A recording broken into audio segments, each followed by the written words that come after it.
will do all in our power to hold the Union together. Yes, sir.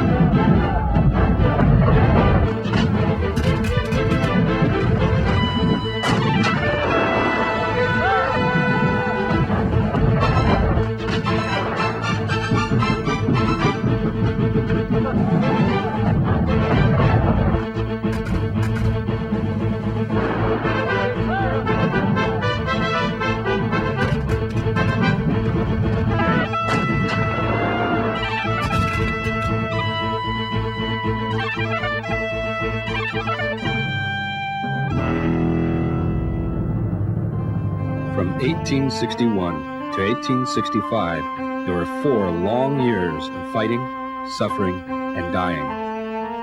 Why? What was so important that nearly 750,000 young men had to destroy their lives?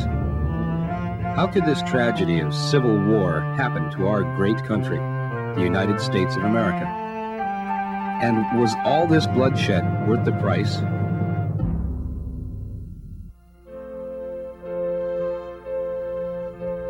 We, the people of the United States, in order to form a more perfect union, establish justice, ensure domestic tranquility, provide for the common defense, promote the general welfare, and secure the blessings of liberty to ourselves and our posterity.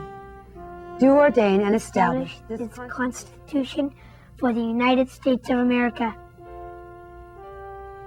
The American Constitution recognizes the right of each individual and group to have its vision of life fulfilled.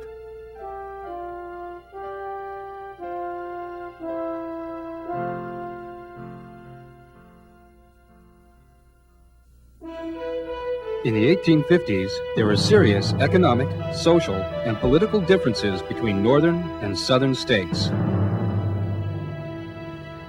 One serious issue during the 1800s involved a tariff, or tax, on manufactured goods such as cloth, tools, and machines.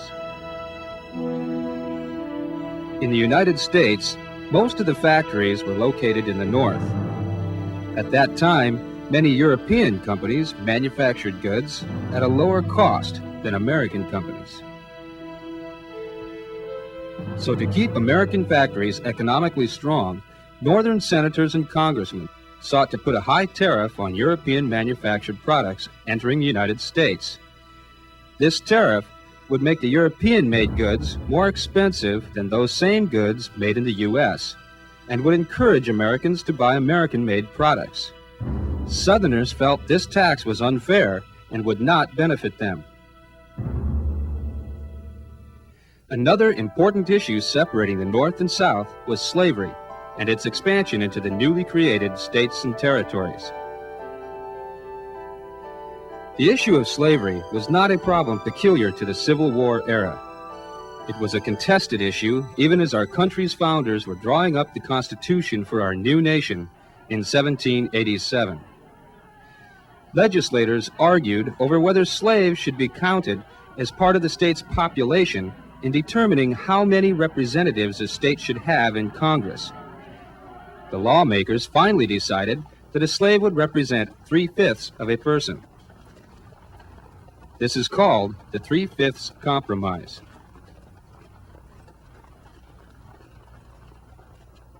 For the next 40 years, different lifestyles also separated the North from the South. By the 1820s, the northern states still had many farms, yet these states were also building large cities. These cities were important centers for commercial trade. The majority of factories, banks, and people in the United States were now living in the northern cities. Northern employers depended on cheap immigrant labor from Europe to work in the new factories. The development of modern modes of transportation, like the railroad, were critical to the expansion of northern businesses. These wealthy northerners looked to the new states to expand their factories and way of life. They wanted their workers to freely choose their employers. This kind of labor is called free labor. In the South, it was quite a different story. In the South, there were very few cities with factories. The Southern way of life had grown to become centered around small farms and plantations. A plantation is a large farm that uses slaves to care for its crops. When a worker is owned by his employer, it is called slave labor. Even though most of the Southern farmers were too poor to own slaves, slavery was a necessity on the large plantation. Many of the white Southerners chose to identify with the elegant and rich lifestyle of the plantation owners and accepted this as their way of life. Cotton and tobacco represented nearly all of the South's wealth. The rich Southern planters also looked to the new states in the West to expand their plantation empires and way of life. Many Southerners understood the necessity to pressure Congress to admit the new states as slave states.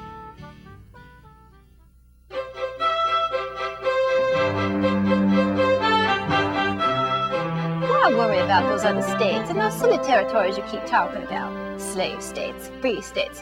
None of it affects little old me. Who cares? I care. The United States government cares. And you too, Serena, should bring yourself to care. More and more states and territories are accepting the ideas of free labor. When the representatives of the free states go to Congress, those northern gentlemen, they keep making laws harder and harder for our families to keep our slaves. I cannot believe they do not accept this divine institution of slavery. As the Negro takes care of us, we must also take care of them. Life is perfect. Not for much longer. Our good government is willing to allow for the fanatical wishes of 10 million Northerners to rule absolutely over our much smaller Southern population. Slavery, by law, could be destroyed. It's all beginning to come clear to me now.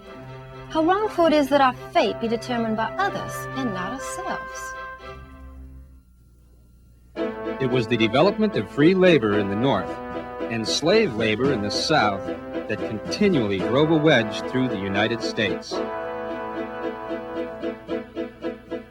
In 1820, war over the labor issue was averted by the Missouri Compromise. Under its terms, Missouri was allowed to enter the Union as a slave state, and Maine was admitted as a free state. The Missouri Compromise only solved the problem temporarily, for again in 1850, emotions over the slavery issue reached a fever pitch. Once again, another settlement called the Compromise of 1850 averted a civil war. The Compromise of 1850 admitted California as a free state. Utah and New Mexico territories were allowed to vote on whether slavery should be allowed in their areas. This resulted in the majority of the Senate voting power to now be in the hands of the free states. To correct some of this imbalance, the Fugitive Slave Law was also passed. It stated that law officials were responsible to catch runaway slaves and return them to their owners. Many Northerners refused to obey this law, and in fact, some helped many slaves escape through the secret network called the Underground Railroad.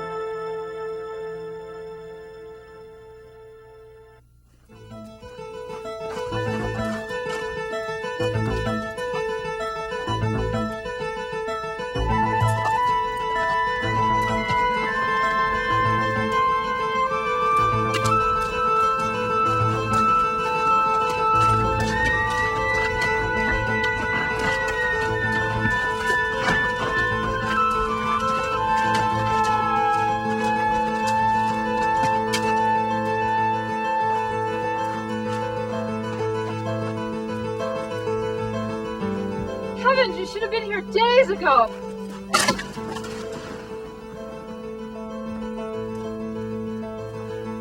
Lord, we've been running and hiding for days trying to keep them slave catchers off our trails. We're living out for fruits and green corn. Are you all right? Mama, I hear the horses. It's them slave catchers' days real close. There's no time to lose.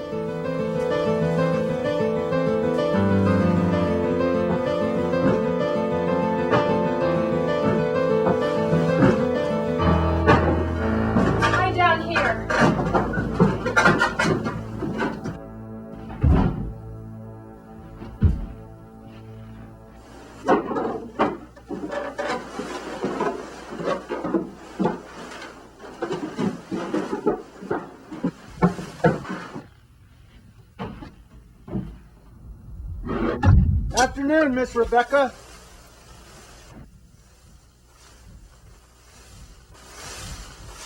Afternoon, Sheriff. What brings you out here? Well, this here is Mr. Jedediah Hunt. Now, word has it there's some fugitive slaves running in this area. Ma'am, I followed them all the way from Georgia, and I ain't leaving Pennsylvania without them. You see, Miss Rebecca, word has it you're an abolitionist.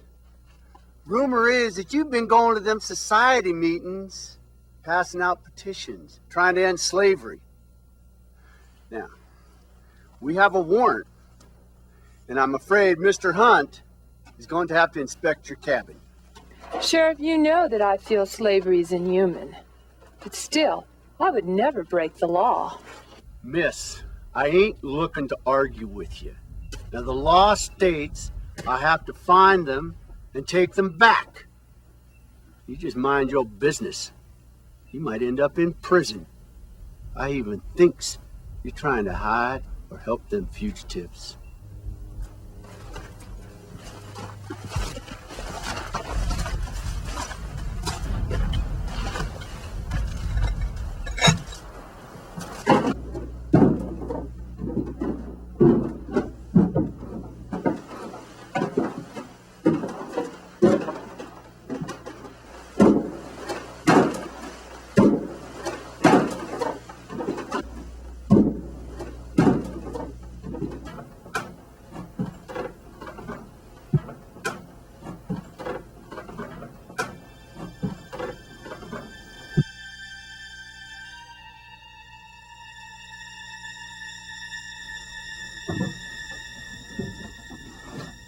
Knowed a man from Georgia one time, had a book just like this. Caught him trying to hide one of my slaves under the floorboards.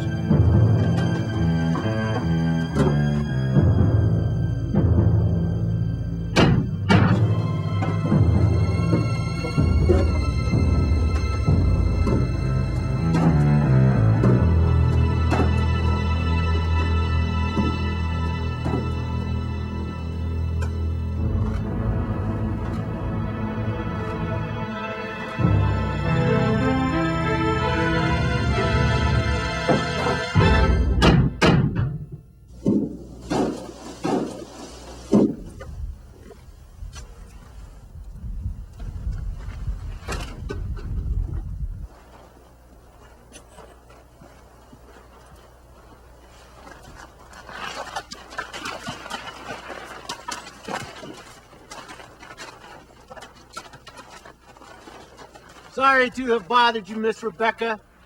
Seems there's no fugitives here after all.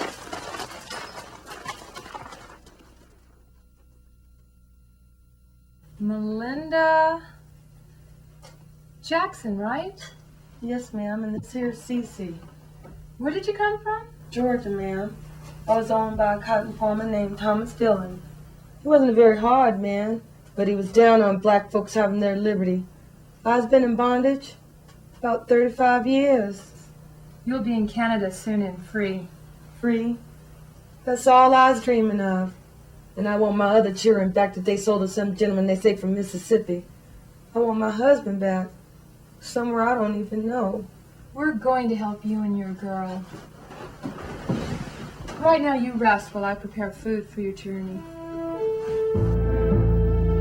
During the years 1850 to 1860, as many as 20,000 blacks escaped from slavery through the Underground Railroad.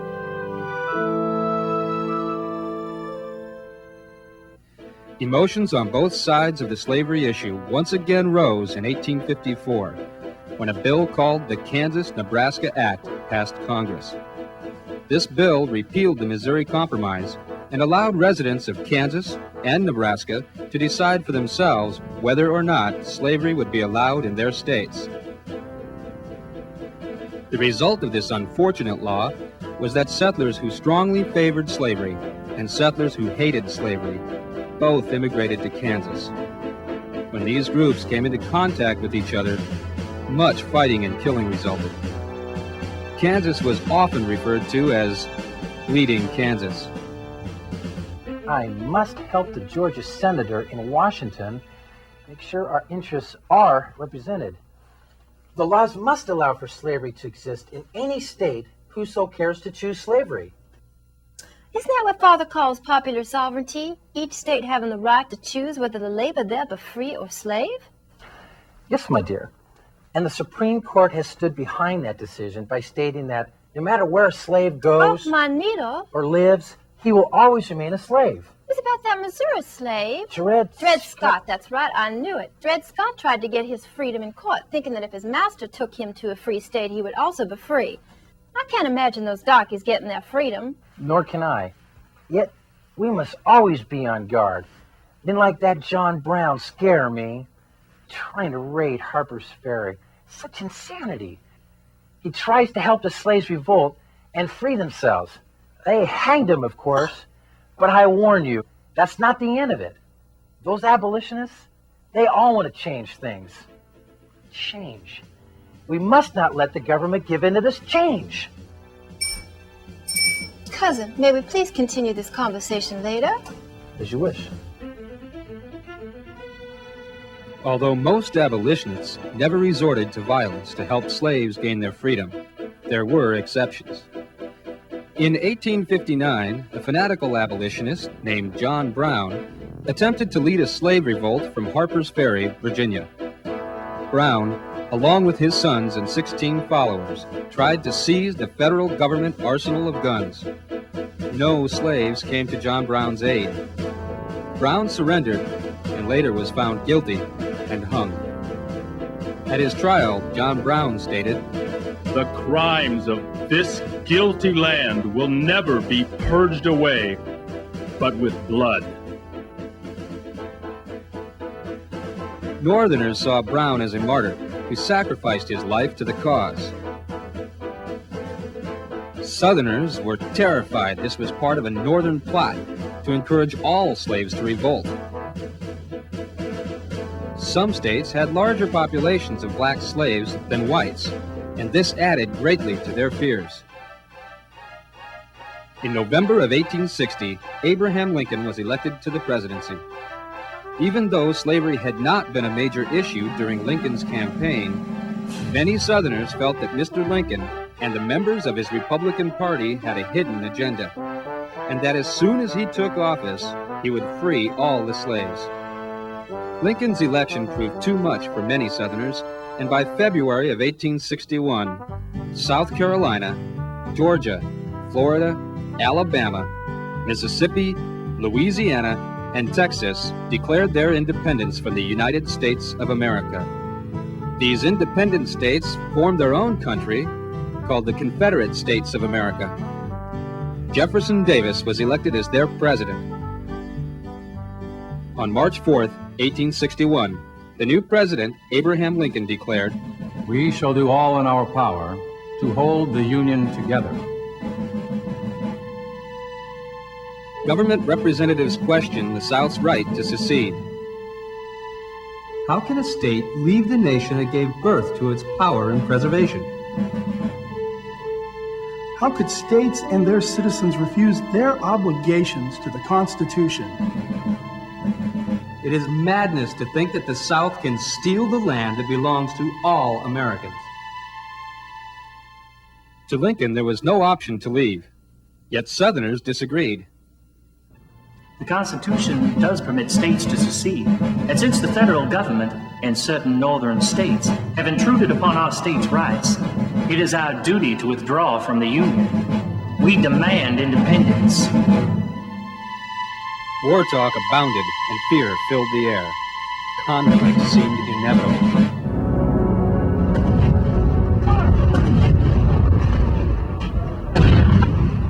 On April 12, 1861, the Southern rebels fired on a federal outpost called Fort Sumter, located in Charleston Harbor, South Carolina.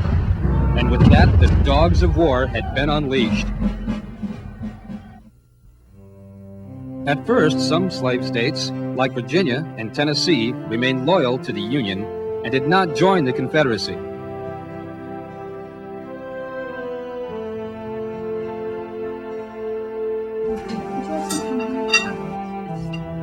Many families had relatives living in both the North and South. Once the fighting started, many people were forced to choose one side or the other. So, Dave, how's life in Pennsylvania? Well, I got good news. I've been promoted to foreman at the steel mill. That's a $2 raise a week. And with the little one, we're going to need every penny. What could that be? I'll get it.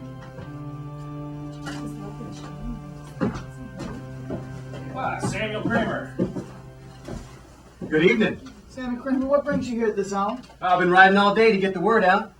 Confederate artillery started shelling Fort Sumter this morning. They're going to take that Union fort by force.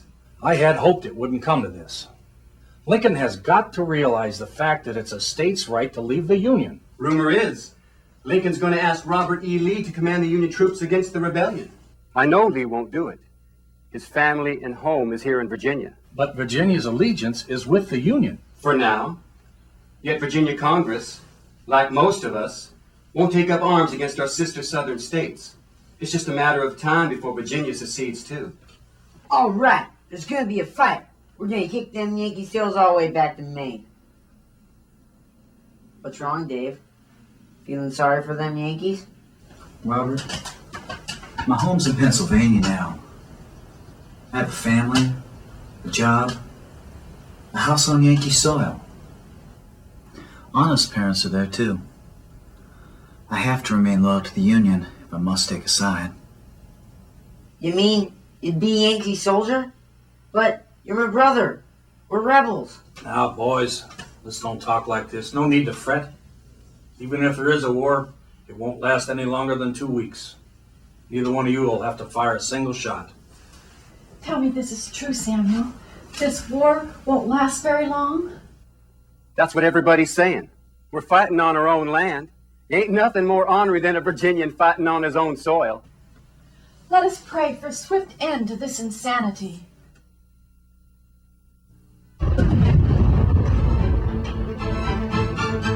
The next morning, after 34 hours of constant bombardment, Fort Sumter fell to the Confederate Army. President Lincoln recognized that the attack on its federal fort was a clear act of war. Within a matter of days, Virginia had seceded from the Union and joined the Confederate nation. By June 1861, Virginia, Arkansas, North Carolina, and Tennessee joined with their sister states. The sides were chosen, and the Brothers' War, better known as the American Civil War, had begun. No one dreamed that this war would rage on for 4 long, brutal, and devastating years. Many battles were yet to be fought, and thousands of lives would be lost before one side emerged victorious.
Fill in the blank. Number 1. The states the responsibilities of the government and protects the rights of states and citizens.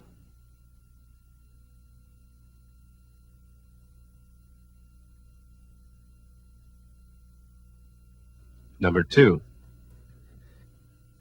To keep Northern factories economically strong, Northern congressmen sought to put a high on European manufactured goods.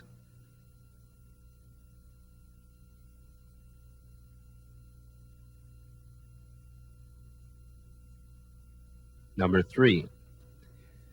Plantations, farms that use slaves to care for its crops, were located in the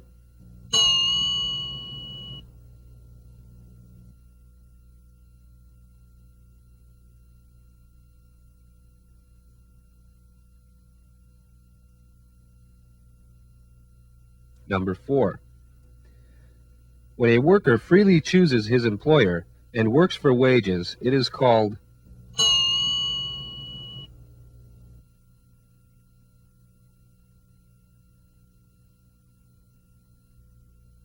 Number 5.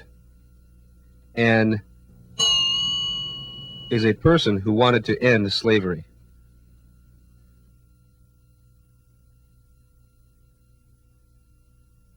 Number 6. The principle of gave the right to the new states to choose if its labor would be free or slave.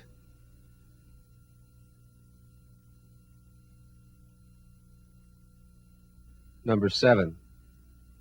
The was a secret network of people that helped slaves from the South escape to freedom.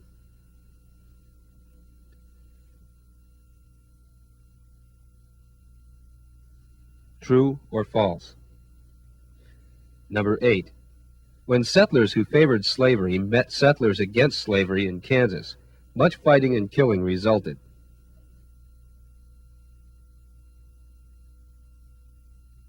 Number 9. The Dred Scott case concluded that slaves would remain slaves even if they lived in a free state.